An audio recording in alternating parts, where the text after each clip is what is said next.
So this is something that's really cool, and I know this drives people on the left absolutely bananas, but Donald Trump was just received by His Majesty King Charles of England in Windsor, and I think this is, I was reading, it's like this is only like the second time this has ever happened in all the history of the monarchy in the UK. So it's a big fucking deal. They didn't do this for Barack Obama. They didn't do this for dementia Joe Biden. They didn't do it for the Bushes. They didn't do it for the fucking Clintons. They didn't do it for Reagan. But they did it for Donald J. Trump because he's your favorite president. So let's see. No question. I think this is a real statement by the king and by the senior members of the royal family. I mean, it's very rare they all get together like this for a visit by a foreign leader. They're doing it to make a point. I think they recognize the world feels a little bit precarious right now. You have two raging wars in Ukraine and in Gaza, and you have a lot of people, particularly since the appalling murder of Charlie Kirk, I think are feeling very tense about the way that issues like free speech are going in the world.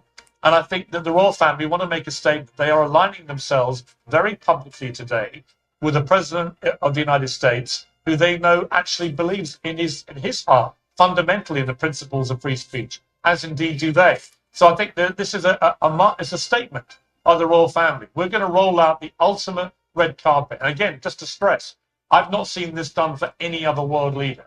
This is unprecedented. And bearing in mind that Donald Trump is getting a second state visit, but the first one was for a different monarch. So nobody has ever, US president or anybody else, has ever had a state visit with two different monarchs. So that, again, I think is an important thing to say. Last time it was with Queen Elizabeth. This time it's with her eldest son, King Charles. That is real history. And I keep coming back to how his mother would feel, Donald Trump's mother, Mary, how she would have felt about this, watching her son, just on a human level, having these extraordinary moments with the Queen and then with the King. I mean, really remarkable, I think. Mm-hmm. Pretty cool. America's favorite president rides again. They were brought in, and I had another video of like a horse-drawn carriage and everything. It was like, man, they went full boat for Donald J. Trump. What do you guys think of that?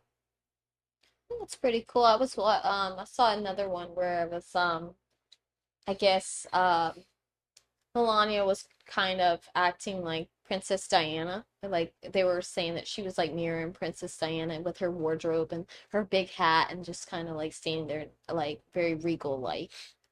Well, one thing I noticed was that Melania had yellow on and Camilla had blue. The picture I saw, she had a black like a coat. Well, when they were standing together for pictures, It was yellow and blue. yellow and blue. What does that mean? Same colors as the Ukrainian flag. So this is interesting. If you click on the Mike Beans, Mike Beans used to work at the CIA, and so he said the Biden administration paid Reuters over $300 million in government contracts. 11 different Biden government agencies targeted Elon's businesses. All 11 agencies paid millions to Reuters. Reuters then won the Pulitzer Prize for their work on Elon Musk and his misconduct at his businesses. So you got Joe Biden's government giving Reuters, who's supposed to be the unbiased media, money so they can use the money to say nasty things about Elon Musk and then go after him and his companies. And so what you see there, go to the last one. So these are the different government organizations that he used to go after his different companies. So it's just abusing the government to go after your political enemies. Can't really read that one. Yeah. This one's... Yeah, I can't really read these either. Okay. Yeah, so is there are these nonprofit entities that organize, as the president mentioned, attacks on ICE officers, attacks on Border Patrol agents, organized doxing campaigns, which are a violation of federal law. They break off cement and they bring it into riots. They have organized drop points for weapons, organized drop points for gas masks, organized drop points for all the materials necessary to launch a riot. Of course, you saw that during the Black Lives Matter riots as well, too. So there's this whole network of organizations. And I think the key point the president's been making is somebody is paying for all of this. This is not happening for free. And so under the president's direction, the attorney general is going to find out who is paying for it, and they will now be criminally liable for paying for violence. So this is pretty interesting. You know, if you guys remember, there was a famous clip after 2016, before 2020, probably about 2 years in. Leslie Stahl from 60 Minutes was interviewing Donald Trump.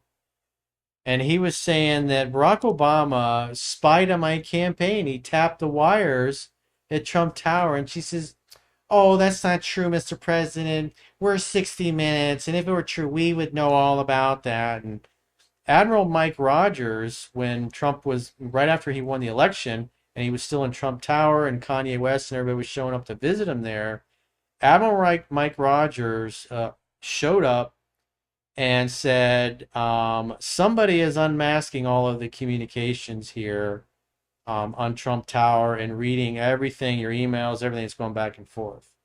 And he didn't know exactly who, I believe, at that moment was doing it. We later found out that through the abuse of the FISA warrants, that Director Comey, Barack Obama, Susan Rice, all of them, the corrupt agents in the FBI, Director Andy McCabe, Peter Strzok, the lovely Lisa Page, and several others were basically, some of the people in the group there were lying to the FISA court and basically saying, "Hey, it looks like Trump's a Russian agent. We really need to look into this. Can we please unmask these communications that are coming from Trump Tower or emanating from Trump Tower, because we got a digital digital trail that goes all the way back to the Soviet Union, which was something that one of Hillary Clinton's contractors created that was fake, obviously one of her cybersecurity people, to make it look like there was a fake or a real trail of communications going back and forth between Trump Tower and someplace in Russia." And so the FISA court judge looks at it and goes, "Okay, well, yeah, here's your warrant." And so they were listening to everything that was coming in and out of the Trump Tower. And so Trump was telling Leslie Stahl about this. He's like, "He spied on my campaign," and she's arrogantly, "Oh, this is not true. We're 60 Minutes. We know everything." And this dumb bitch, she doesn't do any research. She doesn't fucking do any checking. She reads a fucking teleprompter for a living. And so she's like, "Where's the evidence, Mr. President?" He's like, "The evidence is all over the place. We've been talking about it for years." And she just, "Oh, it's not true," because she didn't believe it. She never looked into it. She just believed he was making it up because that's what she saw on her TV. And one of the other things he was saying was that Hunter Biden was basically getting on boards of businesses in Ukraine and China and Russia and getting millions and millions of dollars from companies and industries for things that he really knew nothing about. And so it's pretty clear what was happening is Hunter Biden would get these contracts, and then he would introduce them to his then vice president father, Joe Biden, and Joe Biden would use his position of influence as the vice president to influence U.S. policy. And then Hunter Biden would then he would make his dad's mortgage payment, he would pay for his car, he'd pay for his bills. I mean, all that stuff came out in the laptop years ago. But of course, the left-leaning media didn't look into it. Actual credible people in the media looked into it, and they published their findings on Twitter. And we've known about this stuff for years. But the mainstream media just completely ignored it. And now, all these years later, you got Jake Tapper going, "Huh, looks like Trump was right after all." So roll that tape. Trump was right. I mean, he did make a fortune from China, and Joe Biden was wrong. 4 million in income in 2017 and 2.2 million in income in 2018, most of which came from Chinese or Ukrainian interests. But this directly goes against what Joe Biden said in the debate in 2020 with Donald Trump. Take a listen. My son has not made money in terms of this thing about, what are you talking about? China. Once you None became of that vice is president, true. he made a fortune in Ukraine, in China, in Moscow, That is simply and various not other places. true. So it's from two different debates, but I mean, Trump was right. I mean, he did make a fortune from China, and Joe Biden was wrong.